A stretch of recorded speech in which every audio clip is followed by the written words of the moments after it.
कहूँगी सपना की सास को कि वो भी एक औरत है और इतना अत्याचार ना करे, क्योंकि आज आपके बेटे की दो निशानियाँ तो हैं ना। कल को वही बच्चियाँ जो बड़ी होंगी तो आपकी बहुत बड़ी सहारा बन जाएंगी। तो इस तरह से किसी के बहकावे में आकर के, और पता है घर में जब पति नहीं रहते हैं ना तो इतनी सारी मंथरा आपको तैयार हो जाती है ना कि वो आपको मतलब घर, आपके घर को नर्क बनाने में ज़्यादा टाइम नहीं लगता है। और सब अपनी अपनी पासा और षड्यंत्र करते रहती हैं कि किस तरह से इसे निकालना है। तो मैं सपना की सास से यही कहूँगी कि आप किसी की बात नहीं सुने। और सबसे बड़ी बात है कि आपके दोनों बेटों की दो दो निशानियाँ हैं, तो उन बच्चियों को आप वापस बुला लें घर पे और उन्हें इज्जत के साथ रहने दें। क्योंकि जब भी आप, आज तो आप अभी सक्षम है, लेकिन कल को ज़रूरत पड़ेगी तो यही बहू आपको आके आपकी मदद करेगी, वही बच्चियाँ अपनी मतलब आपके पास आएंगी। लेकिन प्लीज़ आप ऐसा मत कीजिए, तो मेरा यही कहना है। और ये मतलब कहावत सही है कि जब तक पति है तभी तक ससुराल है, और पति के बाद ससुराल नाम की कोई चीज़ ही नहीं होती है। और आप ये, अब आप सब कोई देख ही रहे हैं ना कि कैसे क्या हो रहा है। और मैं खुद एक भुक्तभोगी हूँ, इसीलिए जो ये दर्द सहता है ना वही इस दर्द को समझ सकता है, और कि ये कितना बड़ा दर्द होता है। बाकी तो सुनी सुनाई बातें तो सबको उस पर टिप्पणी करने में, रिएक्शन देने में सबको अच्छा लगता है, लेकिन जो ये सहता है ना वही जानता है कि ये दर्द, इससे बड़ा दर्द और कोई नहीं होता। एक तो आदमी पति होता है, उसके बाद दुनिया भर के ताने आपको सुनने को मिल जाता है कि वो ऐसी है, वो ऐसी है, वो ऐसी है। तो आई होप कि सपना की सास को सद्बुद्धि मिले और वो अपनी बहू को बच्चियों के साथ वापस बुला ले। कैसे हैं आप लोग? आई होप आप लोग भी अच्छे होंगे और स्वस्थ होंगे। तो फ्रेंड्स, आज मैं कुछ ऐसे टॉपिक पे आप लोगों से भी बात करना चाह रही हूँ, तो प्लीज़ पूरे वीडियो को देखिएगा, स्किप मत कीजिएगा। तो फ्रेंड्स, आज मैं बात कर रही हूँ सपना चौधरी के बारे में। और कल मैंने सृष्टि जी का वीडियो देखा था, जिसमें सृष्टि जी मतलब जो बात उन्होंने बोली है वो 100% सच है। और जो ये दुख को झेलता है ना वही इस दुख को समझता है। चाहे वो सपना चौधरी हो या नेहा आशीष तिवारी हो या सृष्टि हो, कोई भी हो, जिसके साथ भी ये सब हुआ है ना वो 100% सच है।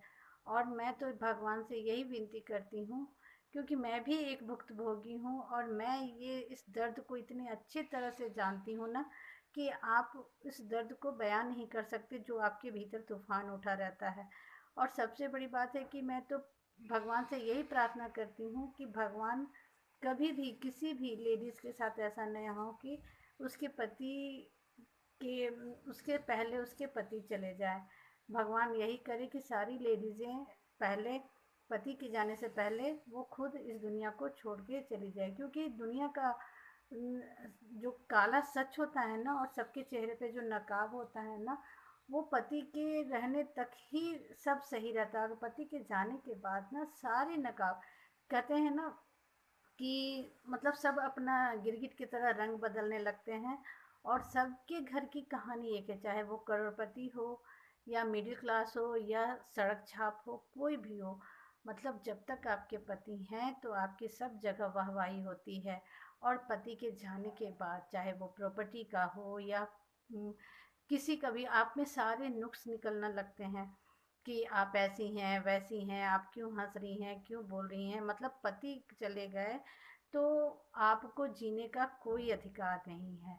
और सच बताऊं तो औरत ही औरत की सबसे बड़ी दुश्मन होती है।